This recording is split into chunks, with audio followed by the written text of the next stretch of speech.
ब्रह्मा गुरुर्विष्णु गुरुदेवो Maheshwara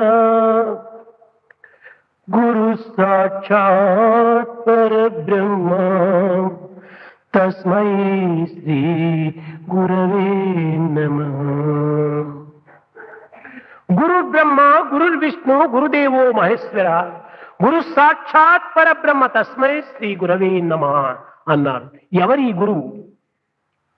Who is this Guru? He is described as Brahma, Vishnu and Maheshwara. గురు బ్రహ్మ. ఈ బ్రహ్మ ఎవరు?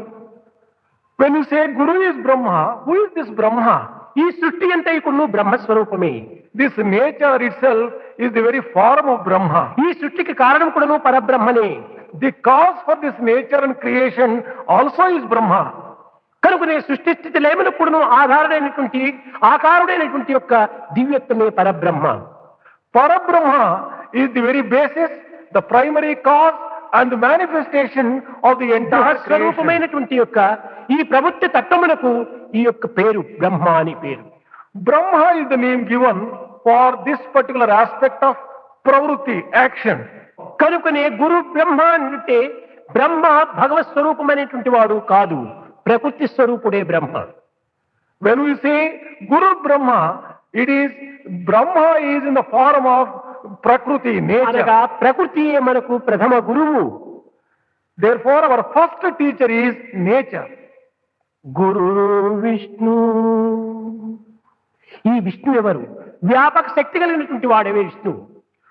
Who is this Vishnu? The all-pervasive one. That particular ఈ aspect. వ్యాపకత్వం చేత అనేక అంగముల చేత ఈ యొక్క ప్రకృతి లోపల ప్రవేశించినటువంటి వాడు విష్ణువు.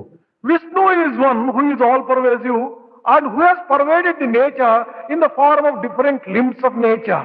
దీనినే తైత్తిరీయోపనిషత్తునందు కూడాను ప్రకృతికి పోల్చుకుంటూ వచ్చారు. Even in Taittiriya Upanishad, this has been compared to nature. బహిశ్చ తస్సర్వం వ్యాప్య Narayana స్థితః. లోపల వెలుపల సర్వత్రా ఉండినటువంటి వాడు ఈ యొక్క విష్ణు స్వరూపుడు అని. It has been said that Vishnu is one who pervades inside and outside fully and completely. కనుక ఇది కూడాను ప్రకృతి స్వరూపమే. Again, this also is the very సర్వత్రా nature. వ్యాపించినటువంటి వాడు విష్ణు స్వరూపుడు. Vishnu is all pervasive. ఇక్కడ బ్రహ్మకు విష్ణువుకు భేదం లేదు. There is no difference between Brahma and Vishnu in this respect. కేవలము నామము మాత్రమే మారుగా ఉంటున్నవి కానీ స్వరూప స్వభావం రెండు ఒక్కటియే. The form and nature are the same, but there is only a difference in the name. గురుదేవో Maheshwara. ఈశ్వరుడెవరు? Who is this Supreme Ishvara? అతను కూడా సకలైశ్వర్య స్వరూపుడే ఈశ్వరుడు.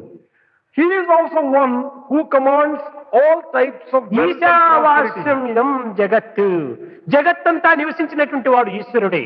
Ishvara is one who is found in every part of nature.